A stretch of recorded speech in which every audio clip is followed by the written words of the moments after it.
Hello, grand master மல்லிகாவிஜயகுமாரின் அன்பு வணக்கங்கள். என்ன எல்லோரும் கன்னியாகுமரிக்கு சுற்றுலா சென்று வந்திருக்கிறா? ஆமாம், அங்கே என்னவெல்லாம் பார்த்தீங்க?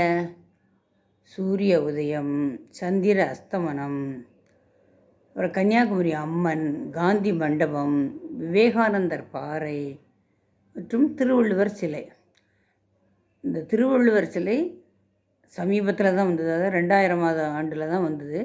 ஆனால் விவேகானந்தர் பாறை அதுக்கு முன்னாடியே இருக்குது. முன்பெல்லாம் விவேகானந்தர் பாறைக்கு படகுல செல்வோம். அப்புறம் அங்கிருந்து திருவள்ளுவர் சிலையை காண இன்னொரு படகுல ஏறி போவோம்.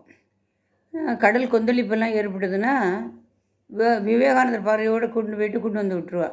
நம்மளை இந்த திருவள்ளுவர் சிலை இருக்கிற இடத்துக்கு நம்மளை கூட்டு போக மாட்டேன். அதனால் சில சமயம் திருவள்ளுவர் சிலையே பார்க்க முடியாமல் போயிடும். இந்த திருவள்ளுவர் சிலை 133 அடி உயரத்தில், அது எத்தனை அதிகாரமோ அந்த அதிகாரத்துடைய அளவு. 133 அடி உயரத்தில் 7000 டன் எடையில் பிரம்மாண்டமாக நிறுவப்பட்டுள்ளது. இது 2000ஆம் ஆண்டு ஜனவரி 1ஆம் தேதி அப்போது முதலமைச்சராக இருந்த திரு கருணாநிதி அவர்களால் திறக்கப்பட்டது.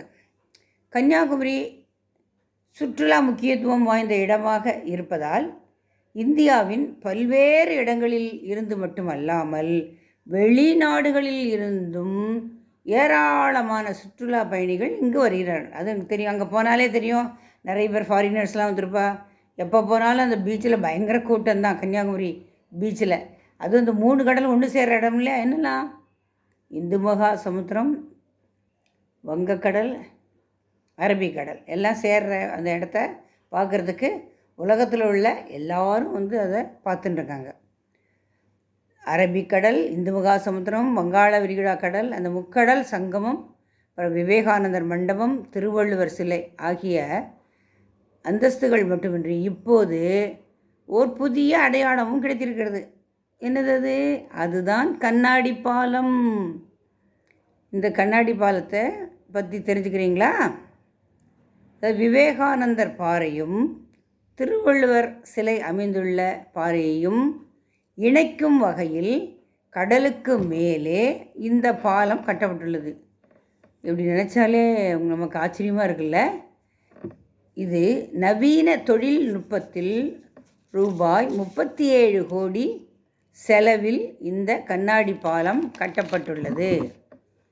77 மீட்டர் நீளமும் 10 மீட்டர் அகலமும் கொண்ட இந்த புதுமையான பாலம் கடல் மட்டத்திலிருந்து 7 மீட்டர் உயரத்தில் உள்ளது.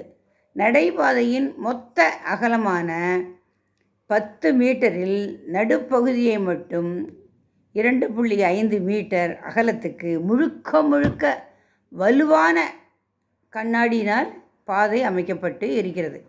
இதில் பயமின்றி தாராளமாக கடந்து செல்லலாம். ஏன்னா அவ்வளோ கனமாக பண்ணியிருக்கா.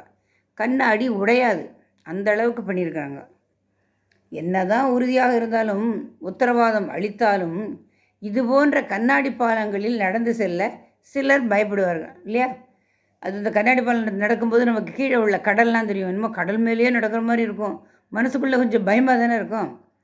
அதனால் சில பேர் அது மாதிரி போக மாட்டேன்னு அழுதுருவாங்க. போகாமல் நின்று வேஸ்ட் இல்லையா? அதனால் அதை கருத்தில் கொண்டு தான் பாலத்தின் நடுவில் உள்ள 2.5 மீட்டர் அகலத்திற்கு மட்டும் கண்ணாடி பதிக்கப்பட்டு இருக்கிறது.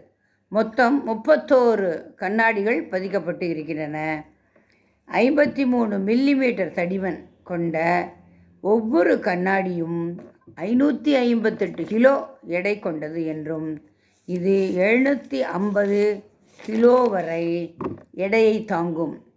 அதில் நம்ம 750 கிலோ எடையை அந்த பாலம் தாங்கும் அளவுக்கு வலுவானது என்று நெடுஞ்சாலைத்துறை அதிகாரி ஒருவர் தெரிவித்தார். நான் அதே நெடுஞ்சாலைத்துறையெல்லாம் வேலை பார்த்தேன். பாம்பன் பாலம்லாம் கட்டிட்டு நாங்கள்லாம் கூட அதை போய் பார்த்துட்டு வந்தோம். அதே மாதிரி இங்கேயும் அருமையான இந்த கண்ணாடி பாலத்தை நெடுஞ்சாலைத்துறை அதிகாரிகளும் சேர்ந்து கட்டியிருக்காங்க. கண்ணாடியில் நடக்க நடுக்கம் ஏற்பட்டால், கண்ணாடியில் நடக்கணும்னாலே சில பேர் பயந்துருவாங்க, ஐயோ எனக்கு பயமாக இருக்குது, கீழே வேறு கடல் தெரியுறதே அப்படின்னு சொல்லி நமக்கு நடுக்கம் ஏற்பட்டால் பக்கவாட்டில் நடந்து சொல்லலாம். எப்படி அப்படின்னு கேட்குறீங்களா? பாதையில் 2 பக்கமும் உள்ள இந்த பக்கவாட்டு பாதையில் கிரானைட் கற்கள் பதிக்கப்பட்டு இருக்கின்றன. கூடுதல் பாதுகாப்புக்கு கைப்பிடி வேற இருக்குன்னு அதை பிடிச்சிட்டு நடக்கலாம். நம்ம வெறும்னா இப்படி இப்படி நடக்கணுங்கிற அவசியம் இல்லை. 2023 மே மாதம் தொடங்கிய கட்டுமான பணி கடந்த டிசம்பர் மாதம் தான் நிறைவு பெற்றது. அதாவது 2024 நிறைவு பெற்றது. மாநில நெடுஞ்சாலைகள் மற்றும் சிறு துறைமுகங்கள் துறை இணைந்து 20 மாதங்களில் இந்த அற்புதமான பாலத்தை கட்டி முடித்துள்ளனர். திருவள்ளுவர் சிலை நிறுவப்பட்டு 25 ஆண்டுகள் ஆனதை ஒட்டி முதலமைச்சர் கடந்த டிசம்பர் 2024 30ஆம் தேதி இந்த பாலத்தை திறந்து வைத்தார். இந்த கண்ணாடி பாலத்தை பார்ப்பதற்காகவும் அதில் நடந்து செல்லும் த்ரில்லிங்குக்கான அனுபவத்தை ரசிப்பதற்காகவும் நாமும் கன்னியாகுமரி போவோமா? என்ன சொல்கிறீங்க? நம்மளும் அதை போய் நடந்து பார்க்கலாமா? நமக்கு நேரில் போய் பார்த்தா தானே அந்த அனுபவம் நமக்கும் தெரியும். அதனால் நம்மளும் அந்த இடத்துக்கு போவோம். இந்த பாருங்க, இதுதான் அந்த பாலம். இதுதான் விவேகானந்தர் ராக்கு, இந்த பக்கம் திருவள்ளுவர் சிலை. இது 2க்கு நடுவில் தெரியுது பார்த்தீங்களா? இதுதான் அந்த கண்ணாடி பாலம். புரியுறதா? இந்த கண்ணாடி பாலத்தில் தான் நம்ம நடந்து போகணும். பார்க்குறதுக்கும் ரொம்ப ஜாலியாக இருக்குது.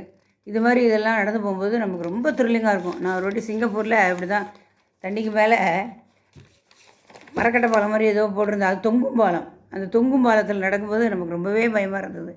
என்னடா தவறி விழுந்தால் டக்குன்னு நம்ம தண்ணியில் தானே விழணும் அப்படின்னு பயந்து அது பாலம் வேறு ஆடுன்னு ஆடும், அந்த மாதிரி இருந்தது. ஆனால் இங்கே அது மாதிரிலாம் இல்லை. கண்ணாடி பாலத்தில் ஏறி அழகாக மெதுவாக போகலாம். ஒருவேளை நமக்கு அது பார்க்கும்போதே நமக்கு மனசுக்குள்ளே ஒரு பயம், தண்ணிக்குள்ளே விழுந்துருவோமோ அப்படிலாம் ஒரு எண்ணம் இருந்தால் நம்ம பாட்டுக்கும் பக்கவாட்டில் இருக்கிற அந்த கிரானைட் கற்கள் பதிச்சிருக்கா இல்லையா, அதுலேயும் நடந்து போகலாம்.